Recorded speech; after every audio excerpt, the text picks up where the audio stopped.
depending on where you're joining us from today. It's my pleasure to welcome you to this global discussion on the Amman Principles for National Mechanisms for Gender Equality and Women's Empowerment in the name of FES, the Friedrich Ebert Stiftung, and Solidarity is Global Institute in Jordan. And also today in cooperation with Women's Partnership.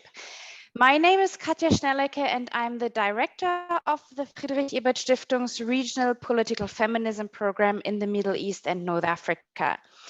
Friedrich Ebert Stiftung, FES in short, because this is very much easier to say, is a German political foundation represented in over 100 countries worldwide, where we cooperate with our partners on projects related to the values of social democracy, freedoms, justice, and solidarity. We provide political educations to strengthen civil society and support young leaders, and we also have very close connections with our partners and trade unions towards achieving social justice. However, there is no social justice without gender justice, and there is no gender justice without socio-political and economic reforms. Against this background, FAS is working globally with feminists to drive these reforms and to ensure the integration of feminist perspectives and strategies into them.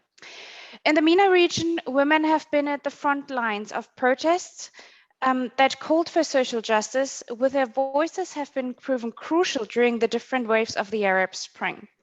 But mainstream public discourse around coping with the mounting social, economic, and political crisis, and also eradicating injustices associated with current situations and very predictable changes, their women voices and feminist perspective, traditional Il est gender. donc très important de pouvoir prendre en considération les différents points de vue des femmes.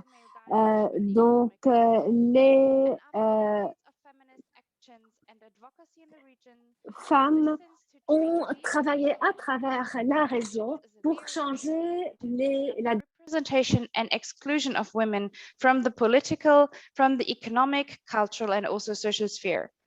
With the mounting socio-economic and political... Cette crise sociopolitique est une crise qui a touché tous les aspects de la vie. La COVID, donc la pandémie de COVID-19. Through our political feminism program, FES aims to address these issues. We work with feminist partners and women rights defenders. Donc, la question de la pandémie a également affecté toutes les sociétés, et notamment les femmes. Nous travaillons afin de promouvoir les principes féministes et nous œuvrons afin de mettre l'accent également sur l'importance de l'activisme des femmes dans la région. Nous cherchons à renforcer les capacités des femmes, à leur offrir des capacités de formation, à leur permettre également de tisser des alliances et à promouvoir la coopération et la coordination avec plusieurs organisations, notamment également les différentes fédérations travaillant dans plusieurs secteurs. Nous travaillons avec SIGI, avec beaucoup d'autres partenaires afin de développer les principes d'Amman. SIGI est une organisation qui est constituée de plusieurs femmes appartenant aux fédérations différentes et le but est de promouvoir, bien sûr, les droits de l'homme, le développement, l'éducation, ainsi que d'autres objectifs. Le plus important est de promouvoir des sociétés basées sur la démocratie et la dignité. SIGI est notamment convaincu de l'importance d'éliminer toute forme de discrimination et de violence à l'encontre des femmes et des filles. Un outil très important pour promouvoir les droits de l'homme et les mécanismes des droits de l'homme ou les mécanismes nationaux visant à promouvoir également les droits de l'homme. Cela est très important, notamment à la lumière des derniers développements. En 1975, le besoin est apparu de promouvoir ces droits. Plusieurs institutions ont commencé à reconnaître ces droits. Et depuis, ces mécanismes ont été reconnus et ont été adoptés dans plusieurs pays à travers le monde. Cela a bien sûr mené à au contrôle et à l'évaluation de l'efficacité des différents programmes et des politiques nationales, des lois, des législations, des cadres législatifs concernant les droits de la femme et les droits humains en général. Donc, à travers la médiation ainsi que d'autres moyens, ces instruments, ce mécanisme vise à promouvoir les droits économiques, sociaux et autres droits des femmes dans les pays. Au fil des ans, les mécanismes nationaux ont réussi à promouvoir des réformes diverses et malgré le progrès dans plusieurs secteurs, il existe beaucoup d'obstacles qui entravent la mise en œuvre de ces mécanismes nationaux. FIS et SIGI ont lancé un projet l'année dernière afin de développer plusieurs principes pour ces mécanismes nationaux, conformément aux principes de Paris et aux institutions des droits humains. Cela vise notamment à lutter contre les obstacles posés par l'application des principes et à accélérer la réalisation de l'égalité des genres. Suite à plusieurs réunions avec les différents bailleurs de fonds et différentes parties prenantes, les principes d'Amman ont été développés. Cela vise à développer l'efficacité, l'efficience, la durabilité et l'impact des mécanismes nationaux. À travers plusieurs discussions nationales, régionales et globales, le but est de promouvoir les alliances qui aident à promouvoir le plaidoyer concernant ces droits au niveau international. Le but est de reconnaître ces droits et de reconnaître par les Nations Unies les principes d'Amman. Au nom d'FIS et de SIGI, je voudrais dire que nous avons hâte de partager les résultats des recherches avec vous et d'introduire les principes d'Amman à tous nos partenaires, notamment dans le cadre du renforcement des droits de la femme. Il est très important pour nous de nous réunir afin de promouvoir ces principes et afin de mettre en œuvre ces instruments qui visent à promouvoir les droits de la femme. Nos différentes donc, intervenantes vont parler de tous ces sujets. Je vais tout d'abord donner la parole à notre modératrice de cette séance. Ensuite, nous allons donner la parole aux différentes intervenantes avant d'ouvrir la parole aux questions et réponses. Donc, notre facilitatrice est formatrice et chercheur dans le domaine de l'analyse des politiques sociales, de la non-discrimination, de l'inclusion sociale. Elle a un doctorat en sciences politiques de la New School for Social Research à New York. Elle a plusieurs expériences dans le domaine du travail avec les Nations Unies, notamment des agences telles que l'Organisation internationale du travail et l'UNICEF. Elle a collaboré avec la Commission économique pour l'Europe des Nations Unies, dont elle a également travaillé à Beijing sur plusieurs processus et elle travaille actuellement sur la question de l'économie et de la justice en matière de genre. Zilke, merci d'accepter de modérer cette séance. Zilke Steinhelber sera la modératrice de cette séance. Zilke, la parole est à vous. Merci. Merci, Katia. J'ai l'honneur et le plaisir d'être avec vous aujourd'hui. J'ai le plaisir de participer avec vous à cette table ronde avec trois expertes dans le domaine, avec trois personnes donc de grande envergure. Nous allons notamment parler de la façon de laquelle nous pouvons promouvoir l'efficacité de nos activités, notamment des mécanismes nationaux pour l'égalité de genre. Je considère qu'il est un honneur pour moi de travailler avec FIS. J'ai participé après la conférence de Beijing.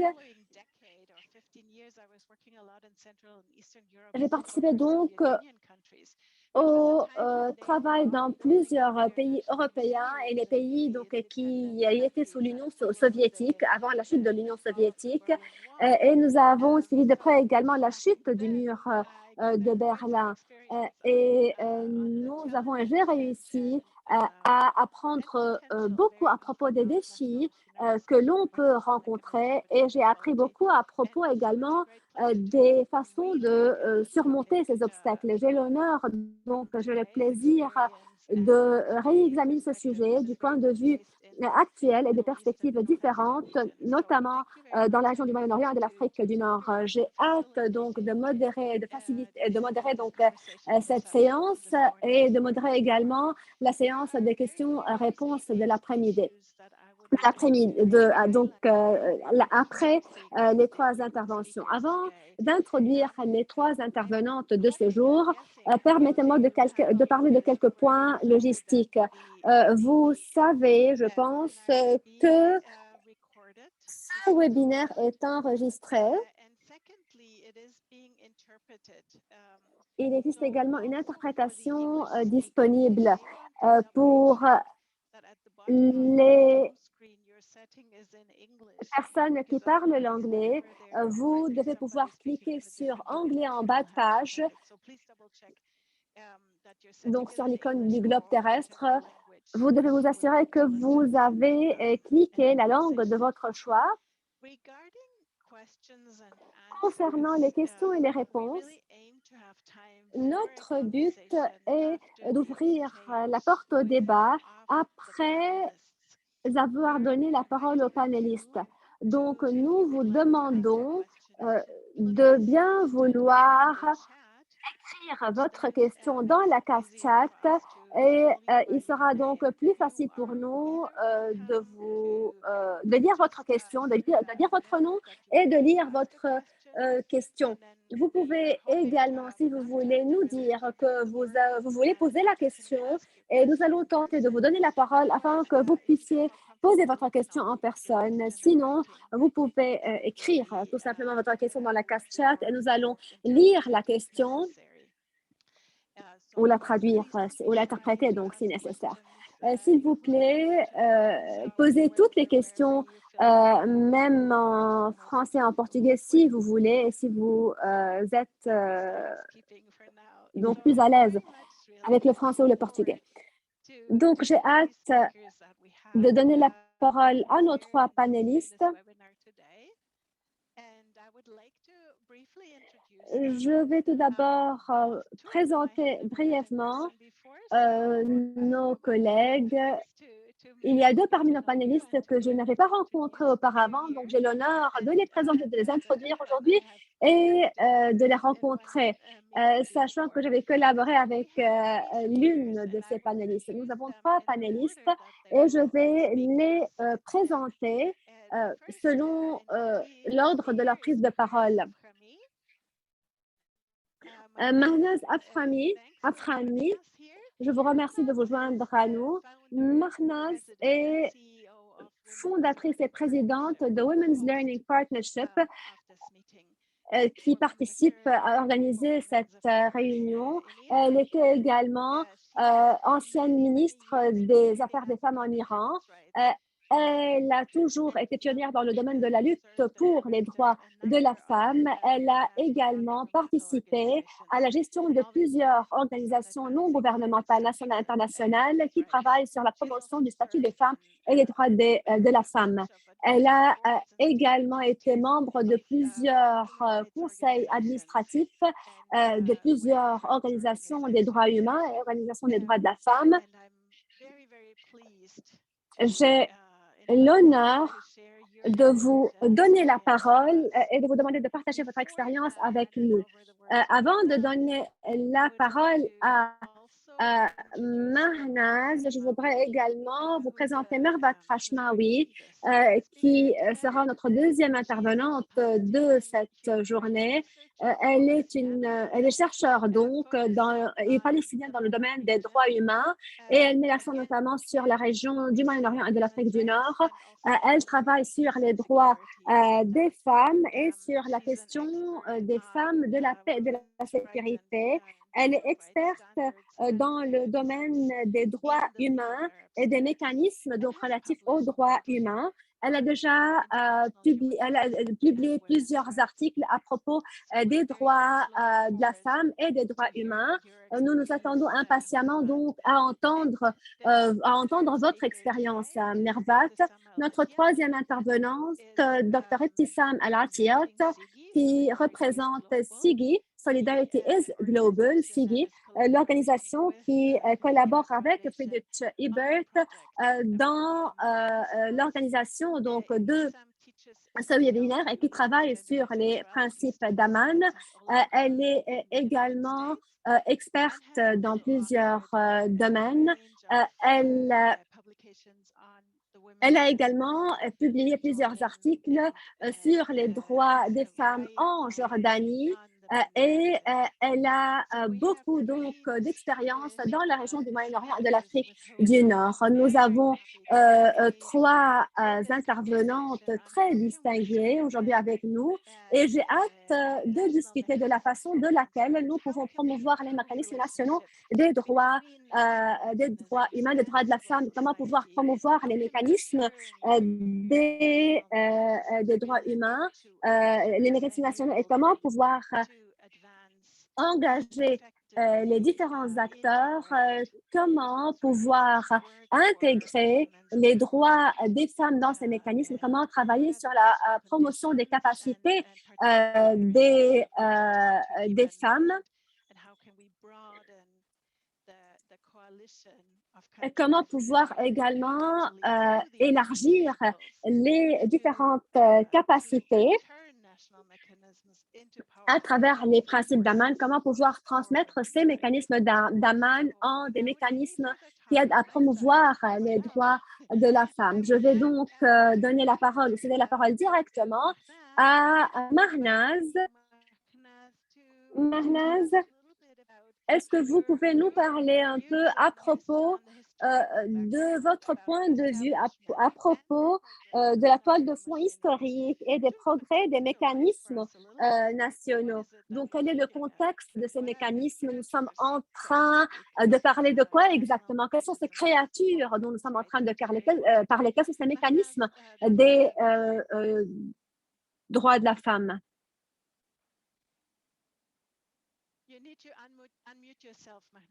Vous devez ouvrir votre micro, Mahnaz.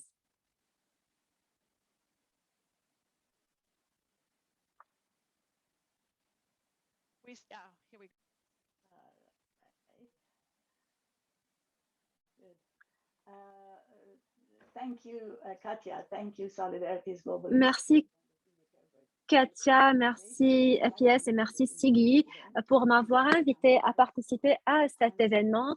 Merci de m'avoir invité pour parler des principes d'Aman et je voudrais remercier Katia qui a parlé du développement de ce mécanisme et des principes d'Aman. Ces principes ont été révisés par Siggy avec plusieurs experts dans le domaine et plusieurs organisations. Cela formera un cadre très important pour les pays. Ces pays pourraient adopter ces mécanismes et les incorporer dans leurs cadres nationaux. Nous avons établi plusieurs partenariats dans le cadre de SIGI et nous avons également plusieurs fondateurs qui nous ont aidés à développer les priorités de nos partenariats. Nous sommes extrêmement fiers de SIGI et nous sommes reconnaissants de l'expertise de nos partenaires et nous savons combien SIGI est efficace non seulement en Jordanie mais également partout dans la région et dans les pays du Sud. Les organisations diverses travaillent sur le renforcement des politiques, sur la sensibilisation des droits humains, de l'égalité de genre au niveau international. Et tout cela, tout notre travail, et le travail de SIGI et d'FIS aidera beaucoup ces organisations. J'étais secrétaire générale d'une organisation non gouvernementale dont la philosophie était basée sur l'écoute et le fait d'apprendre des femmes et savoir quelles sont leurs priorités. Donc, nous avons dans notre organisation décidé d'apprendre à travers la pratique et à travers les expériences des autres. J'ai eu la chance de pouvoir entendre les voix des femmes. Le plus important pour les femmes était de réformer les droits, la loi concernant l'état civil. Et lorsque nous avons posé aux femmes une question à propos le fait de faire prévaloir le droit de divorce ou plutôt le droit de pouvoir prendre soin de ses enfants.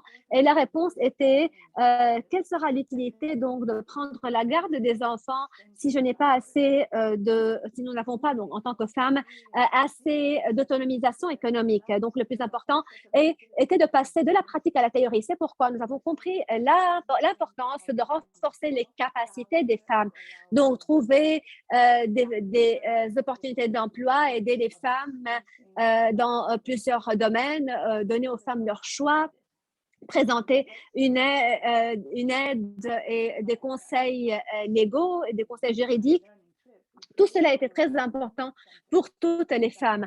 Nous avons réussi à créer plus de 100 centres qui assurent des services aux femmes qui en ont besoin. Lors du premier congrès qui a été organisé à Mexico, l'on a commencé à parler de la promotion des capacités des femmes, donc de l'autonomisation, de l'émancipation des femmes. Nous avons visité la Chine, l'Union soviétique, l'Irak, le Pakistan et beaucoup d'autres pays afin de partager des idées avec d'autres organisations. Et nous avons appris beaucoup de toutes ces organisations.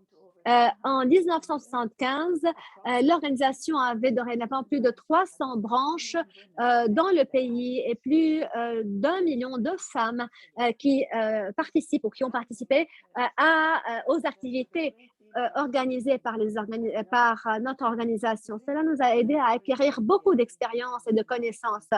Lors de la réunion de mars 1975 et de la préparation de la conférence de Mexico, nous avons présenté notre projet de plan d'action à être présenté donc lors de la conférence au mois de juin. Le but était de faciliter bien sûr l'élaboration d'agendas qui puissent prendre la vie des femmes et qui puisse encourager la participation des femmes. Nous avons bâti sur nos expériences avec nos partenaires et voilà comment nous sommes passés du niveau local au niveau global grâce à la conférence. Ce projet a été adopté et voilà comment nous avons vu l'accord global approuvé par les différents délégués par l'Assemblée générale et voilà comment les États membres ont dû adapter cet accord. Voilà comment nous avons repris cet accord et nous avons essayé de le retransmettre au niveau régional et local ou national. Nous avons tenu 12 séminaires, un séminaire dans chaque province du pays, afin de faire promouvoir le statut des femmes et de parler de la façon de laquelle le changement pourrait être initié. Ces séminaires organisés au niveau national nous ont aidés à collecter des idées et cela a aidé beaucoup nos plans d'action. Nous avons cherché également à créer un comité de 12 ministres. Ce comité a été présidé par le Premier ministre et le but était de revoir le statut des femmes dans le pays et le progrès concernant le statut des femmes dans le pays. Le comité pouvait également se réunir avec plusieurs députés donc, afin de définir les défis et les obstacles. Ce plan visait à traiter des questions relatives à l'agriculture, l'éducation, le bien-être, la santé, le développement rural, la budgétisation et autres. Et cela a aidé tout à l'heure, a aidé ultérieurement à développer notre slogan. Donc, toutes les questions sont des questions relatives aux femmes. Grâce à la mobilisation des femmes à travers le pays, beaucoup de sensibilisation ou beaucoup de campagnes de sensibilisation ont été organisées au niveau local et national. Lors de l'une de nos réunions à Jahar Mahar, donc, nous avons accueilli la première ministre femme des droits des femmes. C'était une ministre française alors. Donc, je ne savais pas que je serais ultérieurement la deuxième femme à assumer une telle position, un tel poste. J'ai beaucoup appris grâce à cette expérience. Vous avez peut-être entendu parler de beaucoup d'expériences similaires et de points de réussite, mais je peux vous assurer que nous avons rencontré beaucoup d'obstacles. Un an après notre réussite spectaculaire, après toutes ces réalisations que je viens de mentionner, nous avons ressenti que la donne changeait. Donc, le Centre pour la recherche et la formation d'Asie pour l'Asie et le Pacifique, ainsi que d'autres centres de formation accueillent toujours les femmes et plusieurs recherches ont également été effectuées. Et vous pouvez imaginer l'impact de toutes ces actions au niveau de notre région et au niveau du monde en développement.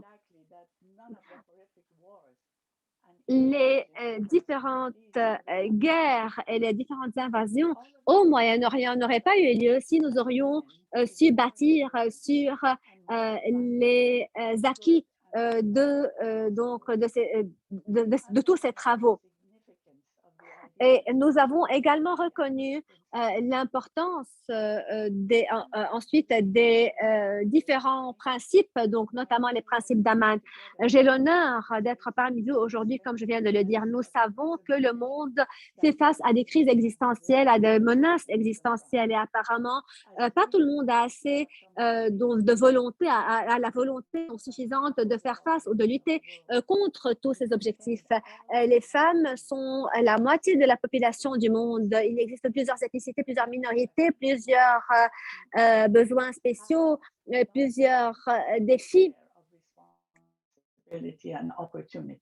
Not just 50-50.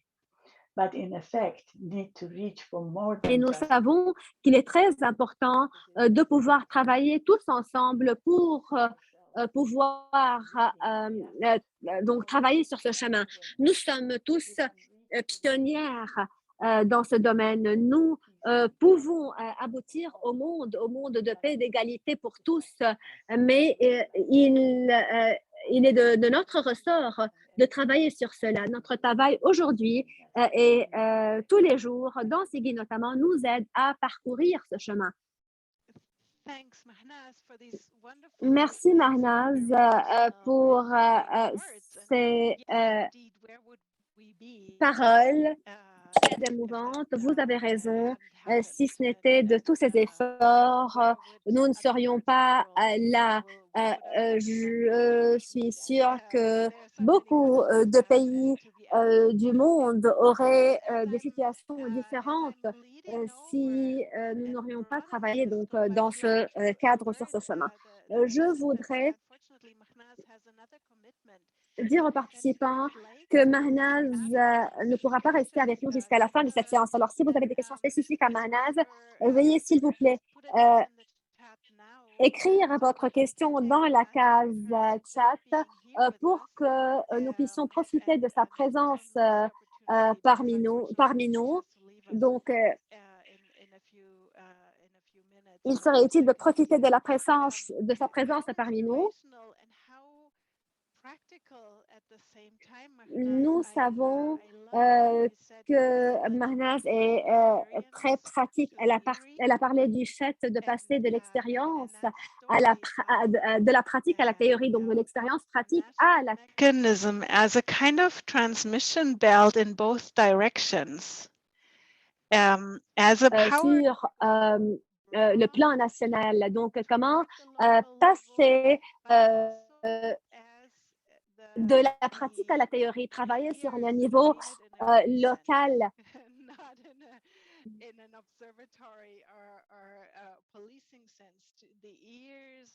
Donc, comment savoir bien écouter les autres, comment écouter les besoins au niveau local. Vous avez donné un exemple magnifique à propos des femmes qui ont parlé du fait d'avoir assez d'autonomisation pour pouvoir prendre soin de leur famille. Donc, j'ai eu l'honneur donc d'entendre votre expérience et d'entendre où nous en sommes aujourd'hui. Il est très utile de comprendre donc ce chemin pour comprendre où nous en sommes. Je ne sais pas si quelqu'un a des questions, mais je voudrais noter que nous avons appris en Iran beaucoup de choses. Lors de l'élaboration de WLP,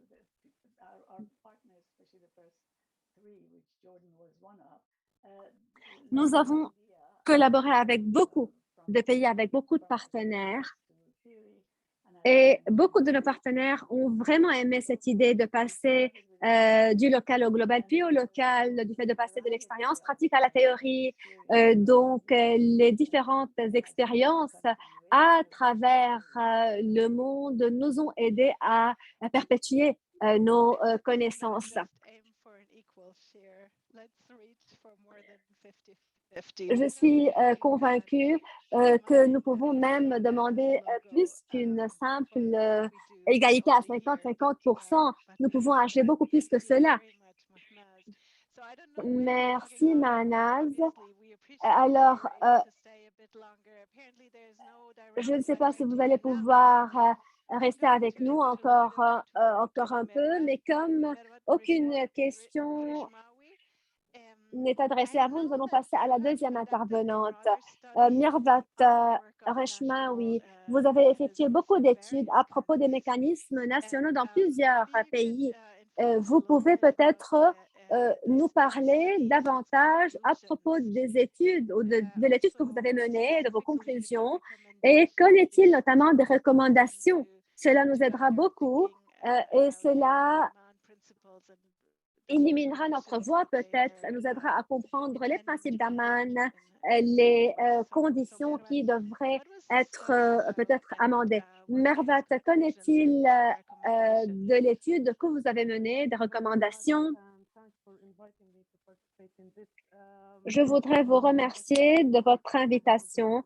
Permettez-moi tout d'abord de saluer Sigi Asma. Je voudrais vous saluer donc pour tous vos efforts. J'ai l'honneur de participer avec vous à ce webinaire et j'ai l'honneur donc d'entendre Mahnaz parler. Donc, j'ai travaillé sur plusieurs études, notamment dans le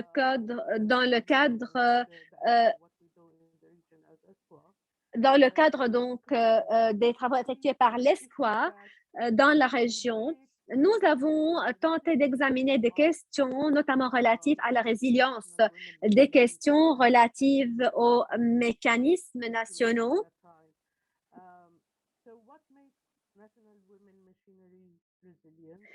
Les mécanismes nationaux relatifs aux droits de la femme peuvent être résilients et peuvent avoir la capacité d'aller de l'avant, de se relever malgré les problèmes, la capacité donc de travailler.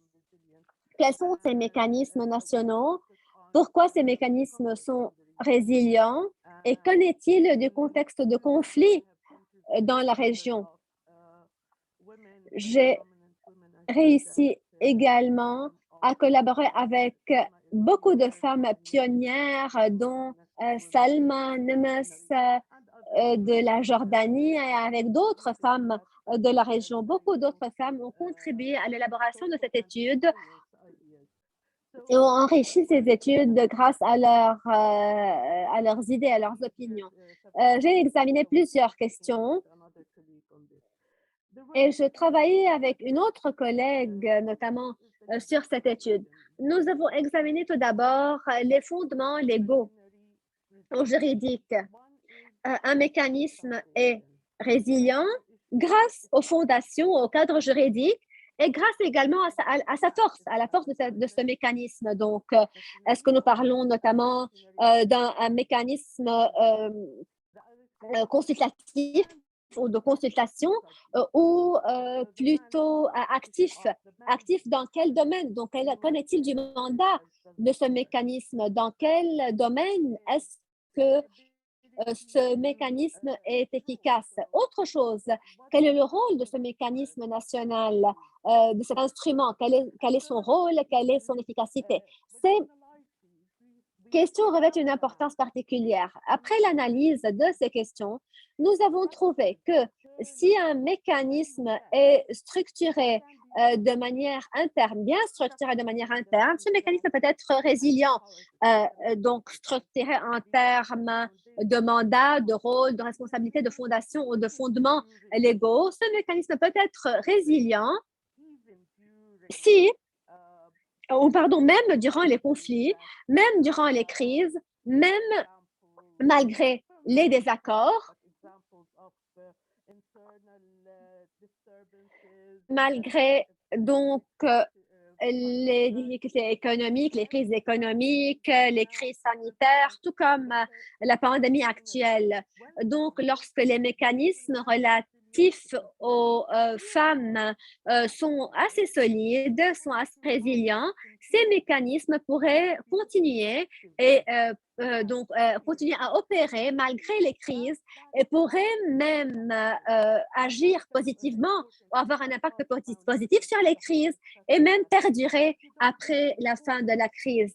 Donc, nous devons commencer à travailler au préalable. Sinon, lorsque nous sommes en temps de crise, nous n'allons pas pouvoir développer de tels mécanismes. Il est donc très important de travailler de manière précoce au préalable, avant même la crise, avant même le conflit. Il est très important donc de mettre l'accent sur l'importance de commencer à agir maintenant, dès maintenant. Il est grand temps d'établir des mécanismes relatifs aux femmes. Il est très important d'établir, de consolider ces mécanismes, de leur octroyer le mandat nécessaire afin que ces mécanismes puissent jouer leur rôle d'analyse, de proposition de loi, de conseil. Ces mécanismes peuvent également promouvoir l'égalité des genres, notamment à travers la collaboration avec les gouvernements, avec les ministères pertinents. Ces mécanismes peuvent proposer des législations, analyser des législations existantes. Ces éléments sont très importants, mais il existe également d'autres éléments à prendre en considération. Donc, pour ce qui est de ces mécanismes, qu'en est-il de ces mécanismes, de leur relation avec d'autres entités qui existent déjà dans tel ou tel pays, sachant que ces mécanismes peuvent travailler, que ces autres entités peuvent également travailler sur les droits des femmes. Il est très important que les mécanismes des femmes et les droits de femmes ne soient pas isolés des autres et ne travaillent pas dans des silos. Il est très important d'avoir de très bonnes relations avec la société civile. Il est très important qu'il n'y ait pas de compétition entre ces mécanismes et entre la société civile. La coopération, la coordination est très importante entre ces mécanismes et entre les organisations de la société civile. Bien sûr, le rôle peut être très important, très prépondérant. Il est important de pouvoir également collaborer avec les entités pertinentes, avec le Parlement. Ce rôle est très important. Il est très important que ces mécanismes comprennent leur rôle et comprennent l'importance de collaborer avec les autres entités. Donc, how do you establish National Women Machinery? Reste bien sûr à voir cette question. Est-ce qu'il serait utile de travailler en tant qu'institution indépendante, avoir une certaine autonomie, ou plutôt travailler dans le cadre d'un certain ministère, d'une certaine entité? Il est clair que lorsque les mécanismes des droits de la femme ou les mécanismes relatifs aux femmes font partie des ministères, ces mécanismes peuvent profiter de certains budgets, de certaines décisions de la part de l'exécutif. Donc, peu à peu, et pas à pas, ces mécanismes peut-être profiteront d'une part, mais n'auront plus beaucoup de marge de manœuvre à cause de leur appartenance à ces des ministères.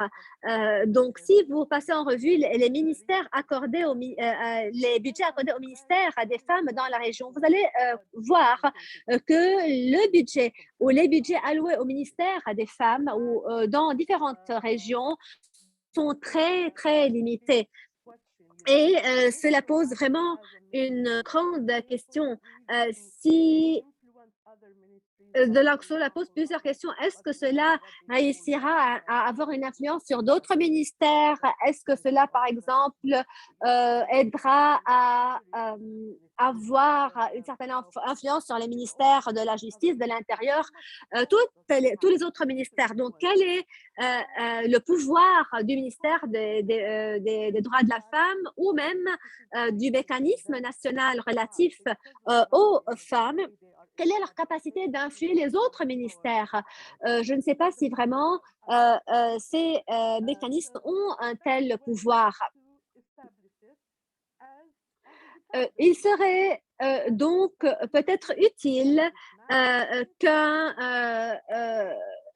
que ces instruments ou que ces mécanismes soient indépendants et qu'ils aient leur mandat, un mandat donc bien clair, des responsabilités bien claires.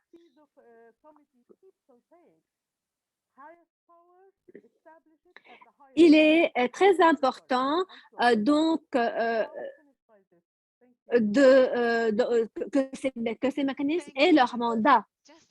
Merci, Mirvat.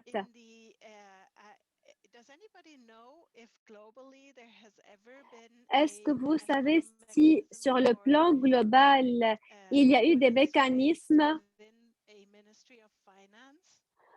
nationaux pour promouvoir les droits des femmes dans le cadre des ministères des Finances?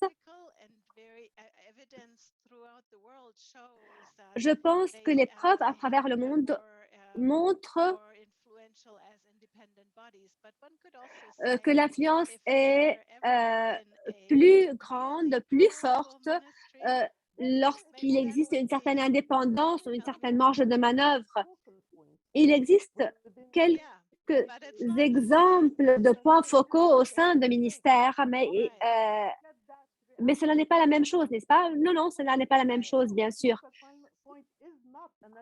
Avoir donc un point focal ne veut pas dire qu'il y a un mécanisme national pour les femmes, pour les droits des femmes. Donc, il n'y avait vraiment pas une grande efficacité, si nous pouvons le dire, quant au rôle peut-être joué par ces mécanismes dans le cadre des ministères. Je pense également que cela est assez important, mais peut-être pas suffisant. Vous avez parlé également des différentes conditions et des mécanismes nationaux qui pourraient même se redresser en temps de crise. Et je pense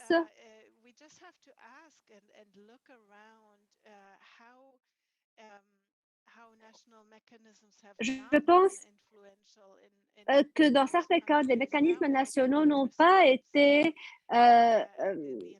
parfois très efficaces dans la réponse à la COVID.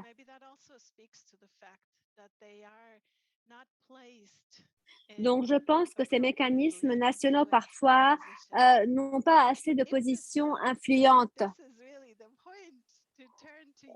Ebtissam, je vous donne la parole. Beaucoup d'éléments clés des principes d'Amman traitent de sujets très importants déjà mentionnés par Mirvat. Je vous donne la parole et je vous demande de parler. How did they come about, but also what is the set of principles and the proposed accreditation? Pour influencer le travail sur le terrain.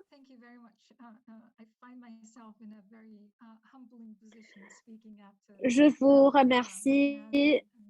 Donc, j'ai l'honneur de parler après Maïnaz et Mirvat.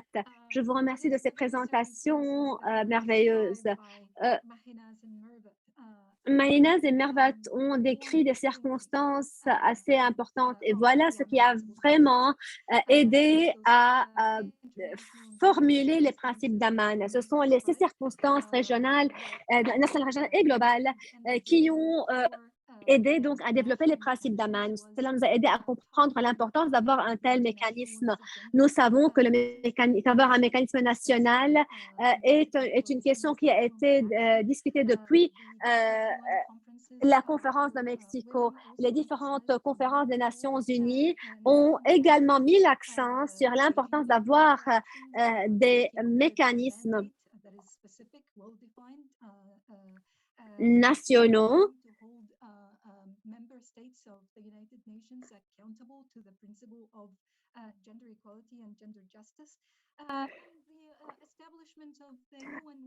et donc, il existe également l'ONU Femmes qui a travaillé dans ce domaine et tout cela a créé un environnement propice peut-être à la promotion et au développement de mécanismes nationaux qui puissent aider à promouvoir l'égalité de genre. Donc, partant de ce besoin national, régional et international plutôt,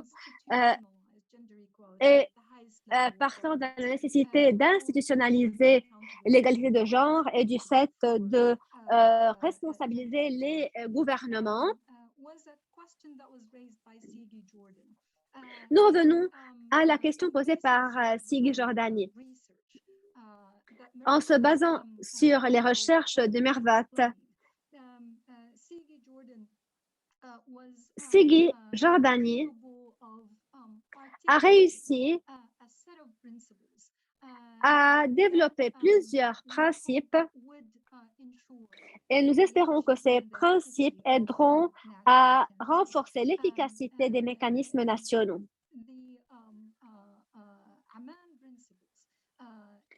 Les principes d'Amman, les 9 principes d'Amman sont conçus pour lutter contre certains défis auxquels les mécanismes nationaux font face. Et cela s'est reflété à travers les recherches dont Mirvat a parlé, mais également à travers plusieurs négociations, plusieurs consultations qui ont eu lieu au niveau national en Jordanie.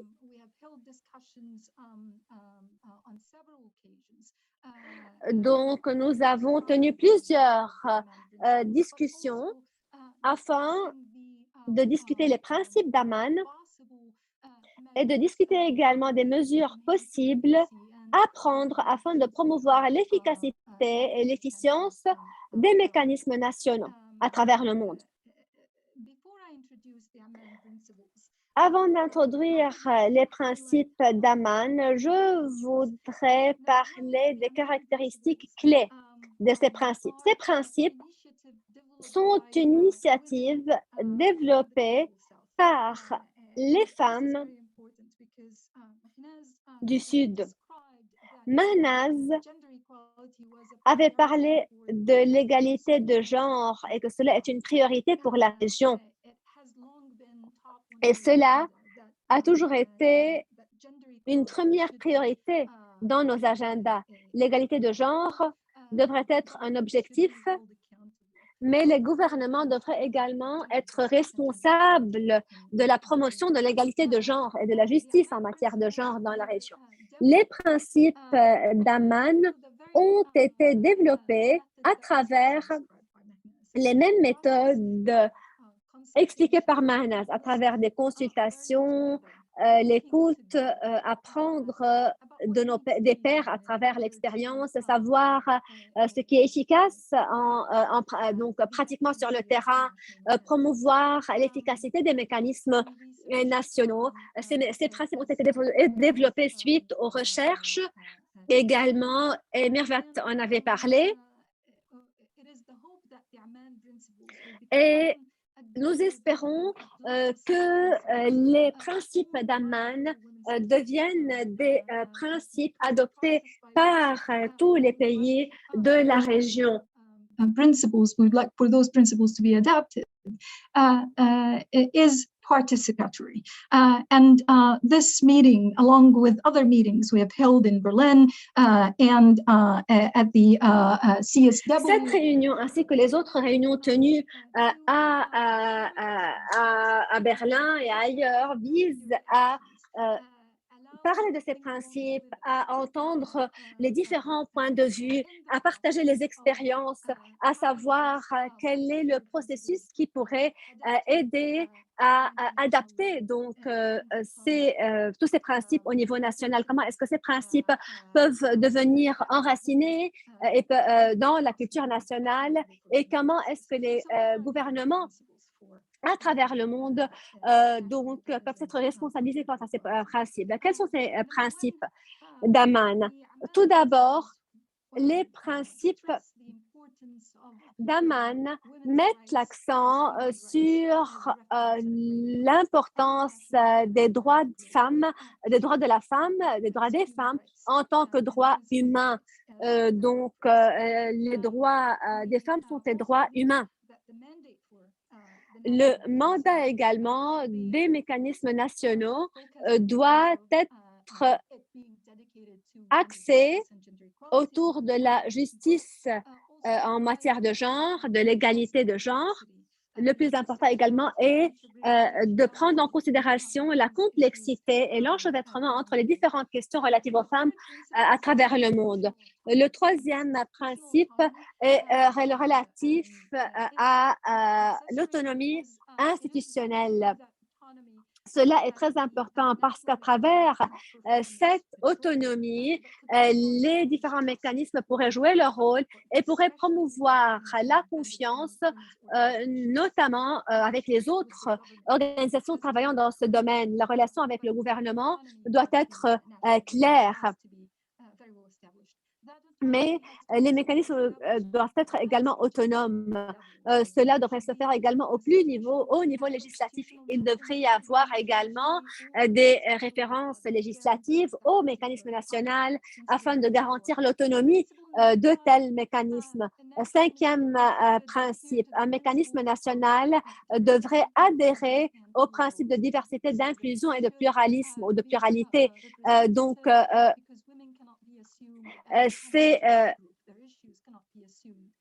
mécanismes devraient prendre en considération la diversité des femmes, de leurs besoins, de leurs priorités. Mervat a parlé des différentes ressources également. Il est très important de pouvoir allouer les budgets nécessaires à ces mécanismes. Je ne parle pas également des ressources financières, mais également des ressources humaines.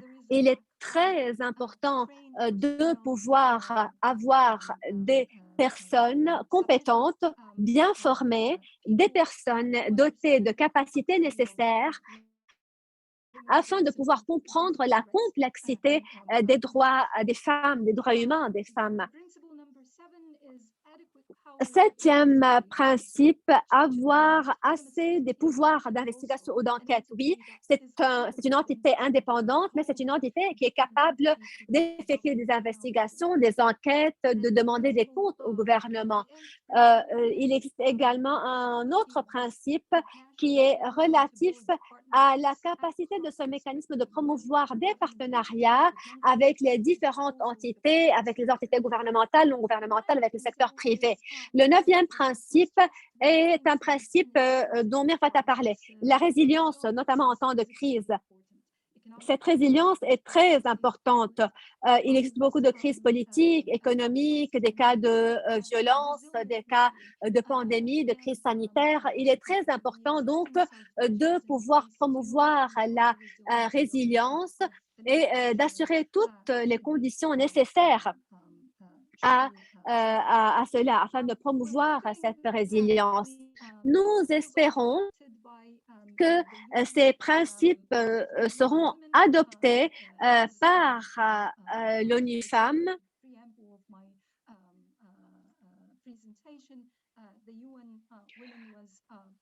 l'ONU Femmes a reçu le mandat de travailler de près avec les mécanismes nationaux à travers le monde. Donc, il est très important de prendre en considération les processus d'accréditation et du fait de la nécessité de travailler dans le cadre de ce système d'ONU Femmes. Il est très important également donc d'avoir cette accréditation bien établie, que les critères soient respectés en nous basant sur les différents principes. Il est très important également qu'il y ait un système d'accréditation qui soit clair et qui puisse aider à classer les différents mécanismes. Il est important d'avoir un système de responsabilisation au niveau global ou international afin d'assurer l'égalité de genre à travers le monde.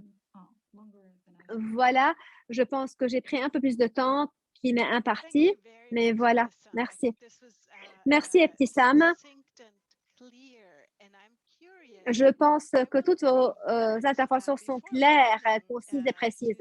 Avant d'ouvrir la porte aux questions, donc de donner la parole à l'audience, et je vous demande d'être bien préparés. Nous avons assez de questions dans la case chat. Si vous avez d'autres questions, vous pouvez lever la main, bien sûr, ou écrire vos questions dans la case chat. Ebtissam a parlé des principes et je retourne là à Mervat. Qu'en pensez-vous?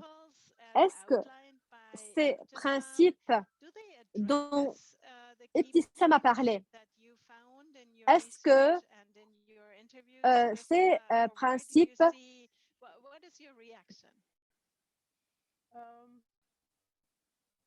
vont de pair avec ce dont vous étiez en train de parler?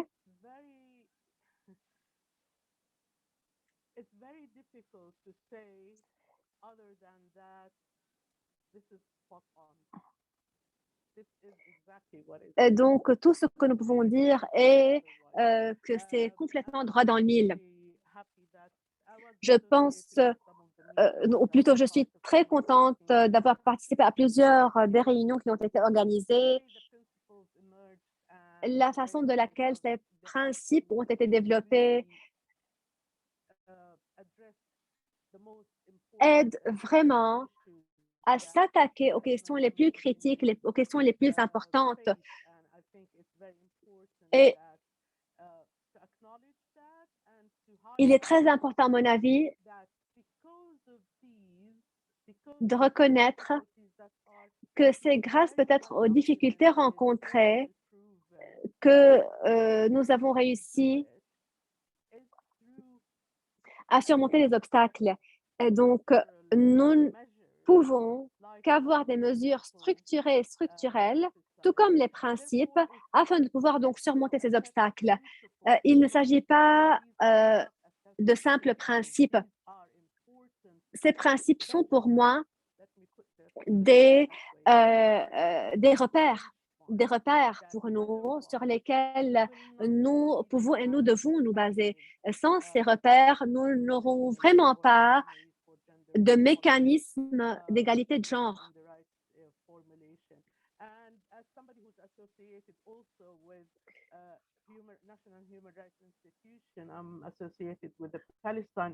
Comme je travaille avec les institutions des droits humains au niveau national, donc en Palestine, je ne sais pas,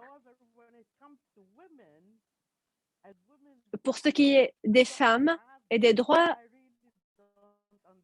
de la femme, je ne sais pas pourquoi nous n'avons pas de tels mécanismes ou de telles institutions. Donc, j'espère que nous pourrions aller très prochainement dans la bonne direction. Merci. Donc, je pense que ce sont de très bonnes questions. Pourquoi est-ce que nous n'avons pas donc des institutions relatives aux droits de femmes similaires à celles des droits humains? Une question posée notamment à Ebtissam, mais également à Mervat.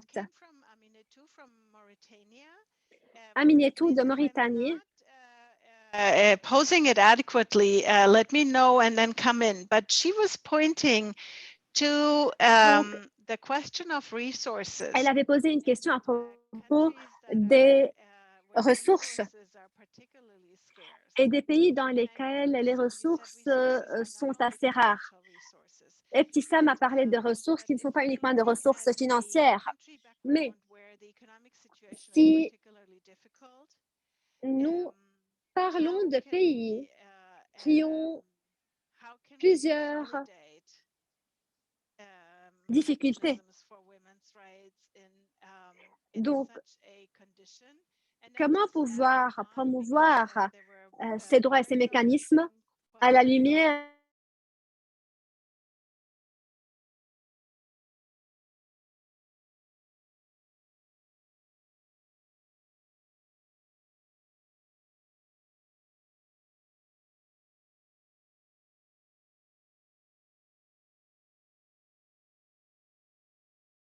nécessaires? Qu'en est-il des ressources? Comment pouvoir promouvoir les différentes alliances entre les entités pour faire promouvoir les droits des femmes? Ebtissam?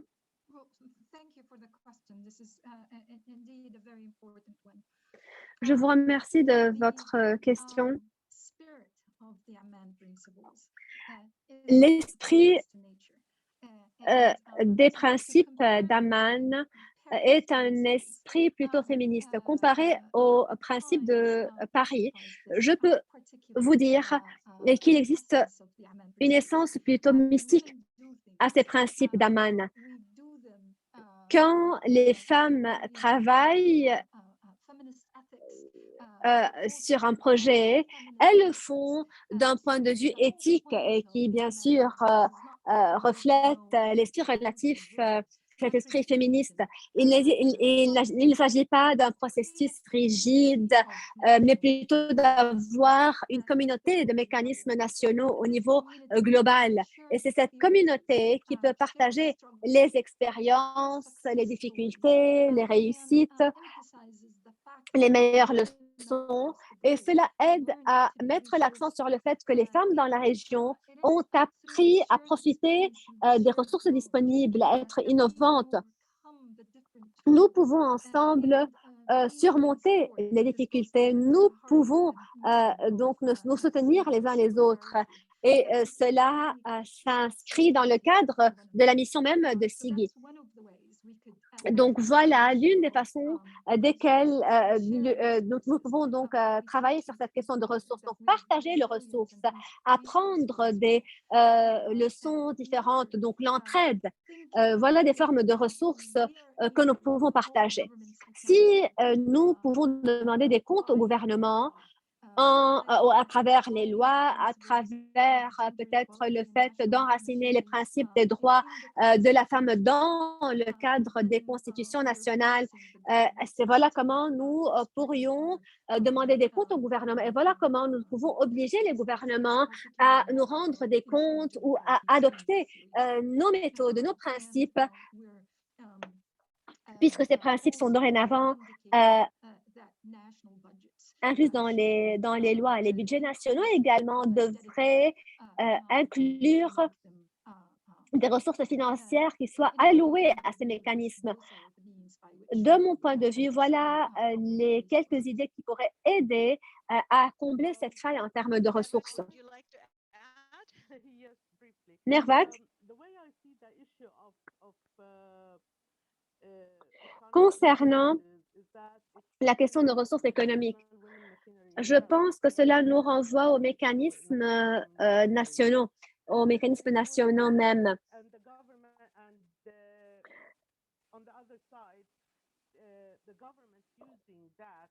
Les gouvernements parfois prétendent qu'ils n'ont pas assez de ressources pour être à la hauteur de leurs engagements. C'est pourquoi je pense qu'il est très important pour nous, pour les mécanismes nationaux donc relatifs aux femmes, il est très important de savoir qu'il ne s'agit pas toujours de ressources financières. Par exemple, la non-discrimination ne dépend pas des ressources financières. Avoir des législations qui prennent en considération la question du genre, les stratégies qui prennent en considération le genre, les politiques qui prennent en considération le genre ne dépendent pas de ressources ou des ressources financières. Et donc, nous avons besoin de changer la donne ou de changer le paradigme de questions.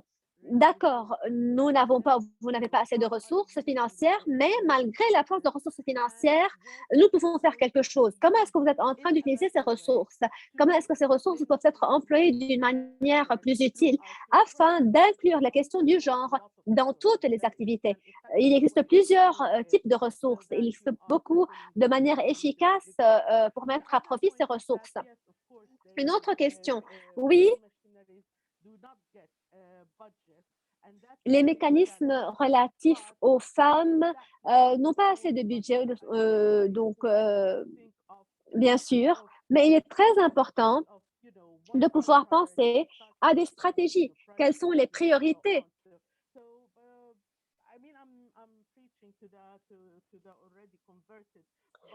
Je sais que vous êtes convaincus déjà par ce que je suis en train de dire, mais ce que je tente de réexpliquer est l'importance de défier les gouvernements, défier ces prétextes selon lesquels les ressources sont inexistantes, sont insuffisantes. Nous devons changer le paradigme, si nous pouvons le dire, changer la donne et reposer les questions de manière différente. Il existe des obligations qui ne nécessitent pas nécessairement de ressources. Vous avez raison concernant les obligations et considérant il est très important de ne pas considérer uniquement que les activités dépendent seulement de ressources financières.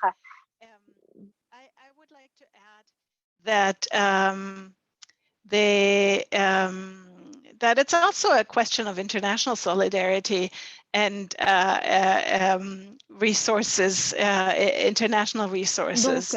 Donc, au niveau des ressources,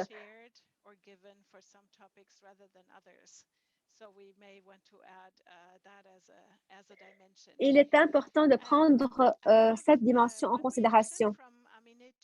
On resources in the chat, which I cannot translate. So before giving, there's another question also in the chat, and Salma has her hand up. But I would like to ask the interpreters to please read Aminatou's or translate Aminatou's reaction in the chat. And in the meantime, everybody else has to keep quiet. Sorry, the problem is that we can hear the interpreter. You have to click off, maybe, Dr. Mervat.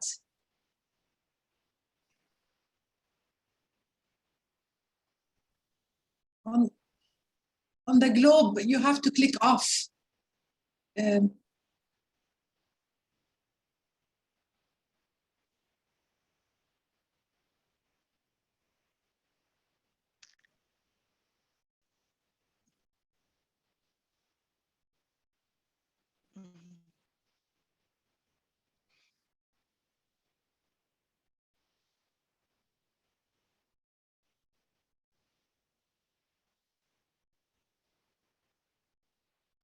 Mm-hmm.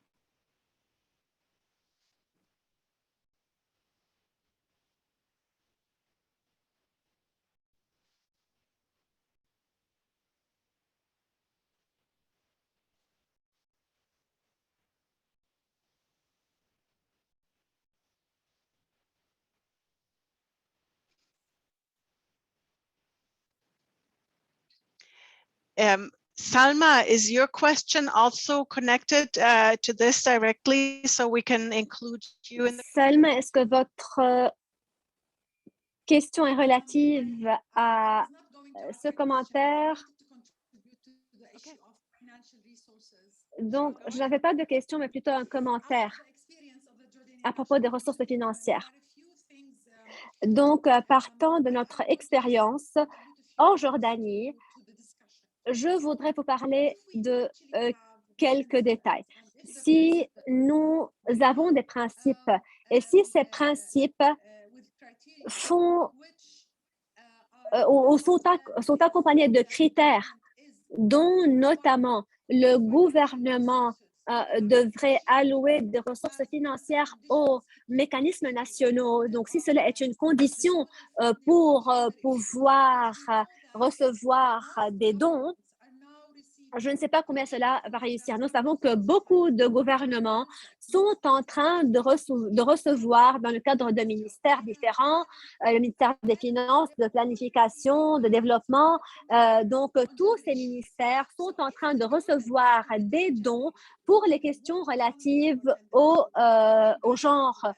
Donc, si ces ressources financières sont allouées à ces ministères, le gouvernement devra donc participer au financement de ces mécanismes nationaux. Et si ces critères sont imposés, notamment, cela pourrait réussir. Donc, nous pouvons avoir des critères selon lesquels, par exemple, la question du genre devrait être intégrée dans les budgets. Un budget devrait être alloué au mécanisme national.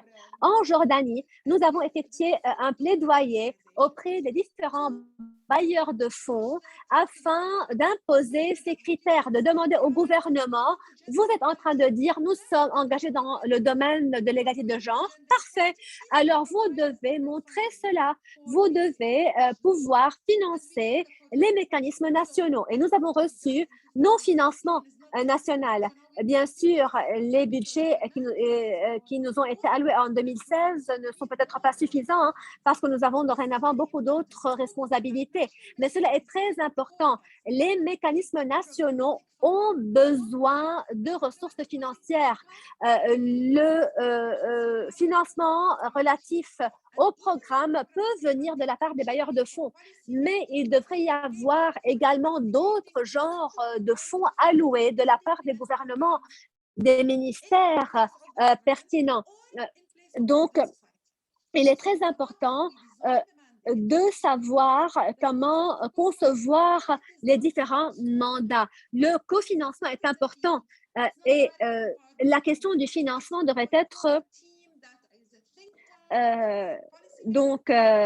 discutée. Il est très important, bien sûr, d'avoir assez de budget alloué de la part des gouvernements pour que les mécanismes nationaux puissent fonctionner. Il se peut, par exemple, que les bailleurs de fonds, par exemple, imposent des conditions au gouvernement selon lesquelles, par exemple, 1% du budget alloué en termes de genre pour le gouvernement doit être à son tour alloué donc aux mécanismes nationaux, aux mécanismes nationaux. C'est une question primordiale. Beaucoup d'argent et beaucoup de moyens financiers, beaucoup de financements ont été payés au pays, mais nous ne ressentons toujours pas l'impact de ces activités. Pourquoi? Parce qu'il n'y a pas de responsabilisation, parce que personne ne demande des comptes au gouvernement. Nous devons travailler ensemble, nous devons effectuer un travail de plaidoyer. Oui, nous soutenons le concept des principes d'Amman. Cela peut aider à changer également la donne, mais il est très important également pour les mécanismes nationaux. Il est important que les mécanismes nationaux effectuent donc ce lobbying, cette pression auprès du gouvernement et auprès des bailleurs de fonds. C'est un point très important. Il est très utile de penser à cette différence entre les ressources essentielles et les ressources relatives au programme ou de programmation. Donc, deux questions sont restées en suspens, je pense. Une à propos de l'instabilité politique et l'autre question à propos de la promotion des principes dans les différents pays. Mervat et Ebtissam, je vous donne la parole pour répondre aux questions, si vous avez des réponses.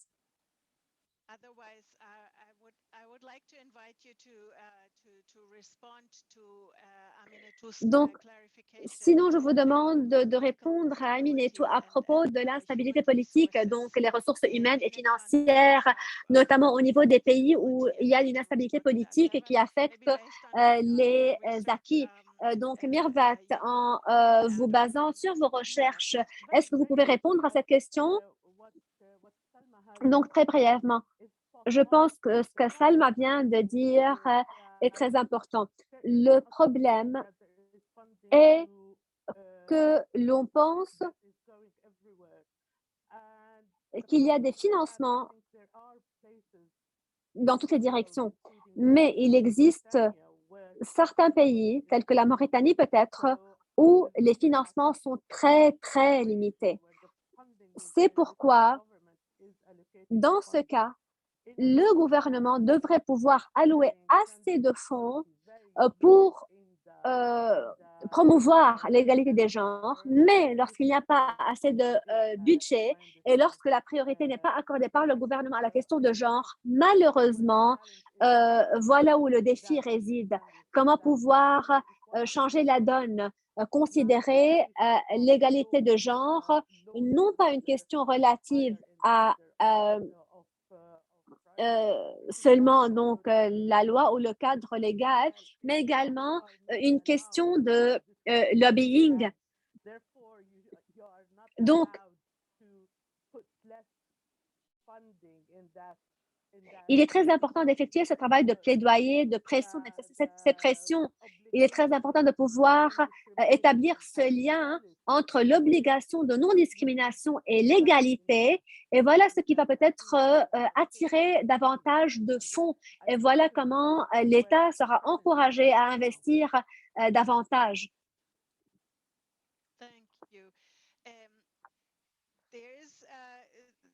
I was actually myself wondering about the question of resilience à propos de la résilience et des crises, et à propos également de l'instabilité politique. Donc, à quel degré est-ce que nous pouvons parler de principes et de résultats lorsque les conditions relatives aux mécanismes ne sont pas toujours réunies? Et petit Sam, je ne sais pas si vous avez des questions à propos des réponses aux différents commentaires, aux différentes questions, avant de parler des expériences des autres pays, donc comment promouvoir les principes.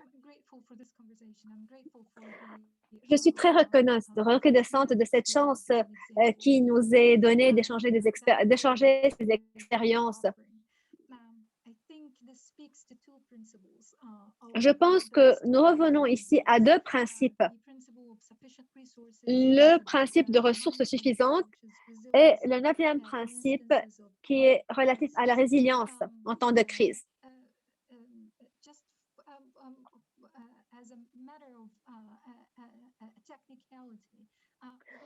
Donc, du point de vue technique, ces principes doivent être traduits à travers d'indicateurs clés. Donc, nous avons besoin de travailler encore beaucoup. Et toutes les conversations, telles que ces conversations-là, sont nécessaires pour pouvoir décortiquer ces 9 principes et pour pouvoir transmettre ces principes en standards et en indicateurs pratiques qui peuvent être testés et qui peuvent être appliqués pratiquement de façon durable. La question posée par Selma et par beaucoup d'autres, lorsqu'on nous parlons de ressources suffisantes, que veut dire le terme suffisant? Donc, qu'est-ce que suffisante, ressources suffisantes veut dire? Considérant les ressources humaines, donc qu'est-ce que cela veut dire? Voilà pourquoi nous espérons pouvoir suivre un processus bien clair. Nous allons tenter de décortiquer ces principes afin de les traduire en un indicateur et un principe clé. Donc, les transformer en idées pratiques, en mesures pratiques. Il est très important également de parler non seulement du rôle du gouvernement ou des gouvernements, notamment dans la promotion de l'efficacité des mécanismes, mais également le rôle de la communauté internationale, parce que la communauté internationale est également responsable de la mise en œuvre de ces principes et la réussite des mécanismes nationaux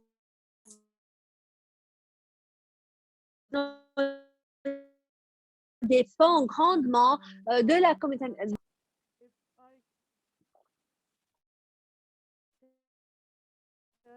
Go ahead.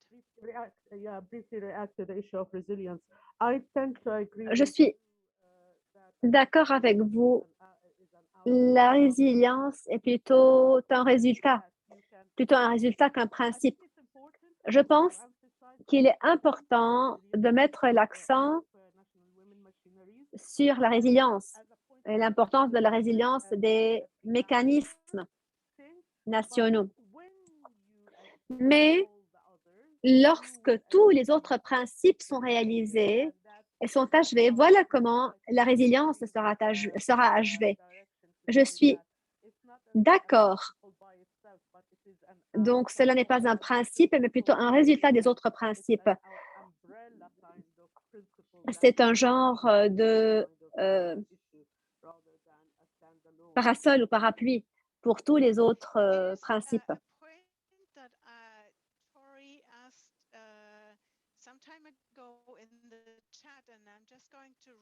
Tori, je pense, avait posé une question. Est-ce que vous pouvez nous dire comment CKJ est en train de promouvoir les principes d'Aman dans le pays et comment est-ce que les principes sont en train d'être présentés au gouvernement et aux législateurs? Comment est-ce que les organisations de la société civile dans d'autres pays peuvent suivre votre exemple? Voilà l'un de nos objectifs, probablement, à travers cette série de réunions globales et internationales. Nous sommes en train de tester, si nous pouvons dire, les principes. Nous avons des activités similaires au niveau national. Il existe plusieurs réunions, plusieurs consultations en Jordanie avec différents bailleurs de fonds, avec différentes parties prenantes. Les collègues sont en train de présenter ces principes aux organisations de la société civile, aux milieux académiques, aux différents acteurs. Voilà comment nous tentons en Jordanie d'introduire ces principes au grand public.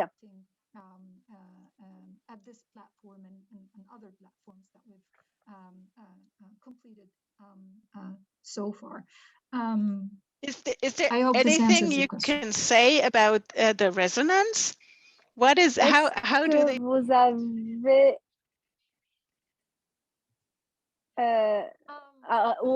quelles sont les réactions de ces acteurs? J'ai participé à une réunion de consultation régionale et les réactions à ces consultations régionales étaient des consultations avec des organisations de droits de la femme. Et ces organisations ont soutenu les principes. Ces organisations considèrent que ces 9 principes s'attaquent aux différents défis rencontrés à plusieurs niveaux.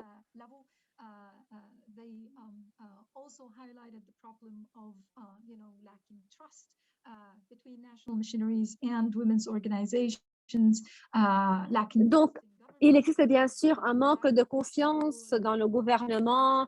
Les organisations n'ont pas confiance en le gouvernement, en la présence de confiance.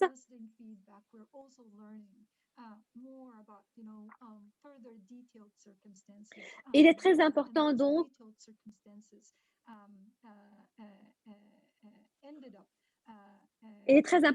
de comprendre les différentes circonstances. Il est très important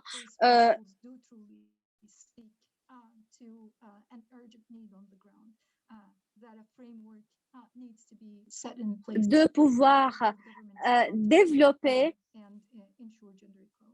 les mécanismes qui aident à promouvoir l'égalité de genre. Farah de FIS, plusieurs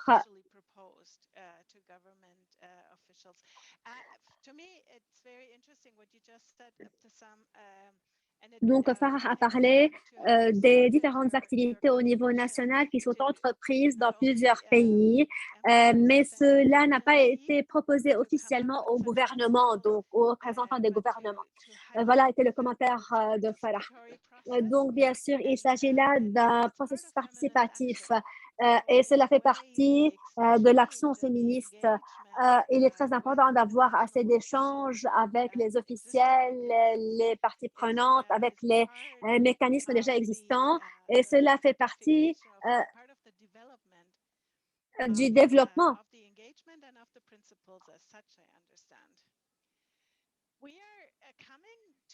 Du processus. Donc, nous tirons à la fin de cette séance. Je ne sais pas si quelqu'un d'autre aurait d'autres questions.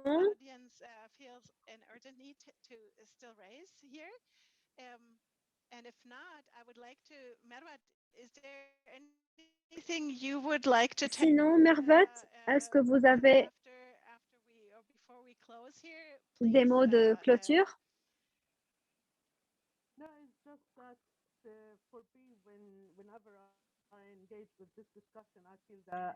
Lorsque je parle de ce sujet, tout comme Ebtissam, tout comme vous venez le dire, je ressens toujours l'urgence de cette question et je pense qu'il existe beaucoup de possibilités que nous devons donc capturer.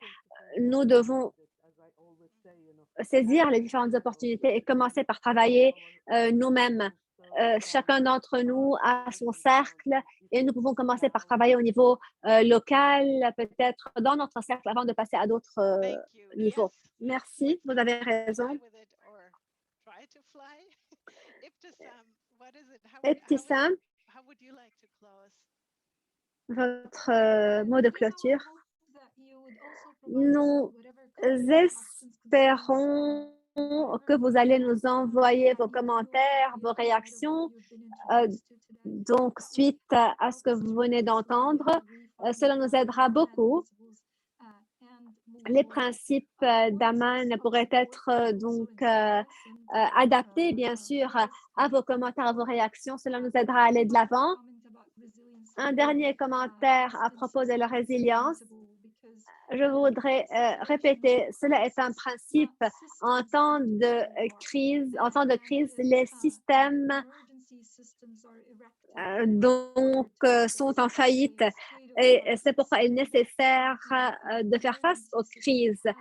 Et ce système d'urgence doit inclure un principe qui pourrait aider à assurer l'égalité de genre. Et voilà pourquoi cette question de résilience est un principe. Je vous remercie encore une fois pour vos idées. Je vous remercie pour vos questions.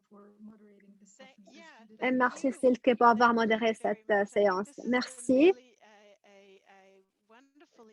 Ce fut un échange très enrichissant et je pense que tout le monde en a profité. Je voudrais vous remercier. Je pense qu'il est également très important de pouvoir aller de l'avant, de pouvoir donc communiquer cette expérience à beaucoup d'autres pays. Il est très important de pouvoir apprendre des différents contextes, des différentes caractéristiques et des expériences et d'autres pays, tout en respectant le principe de solidarité et d'échange féministe. Merci. Je voudrais remercier FIS, Mervat et Ebtissam. Je voudrais remercier Mahnaz qui n'a pas pu rester avec nous, mais elle est toujours présente avec nous d'esprit. Je voudrais remercier tous les participants, toutes les participantes. Je m'attends impatiemment à vous rencontrer très prochainement. Donc,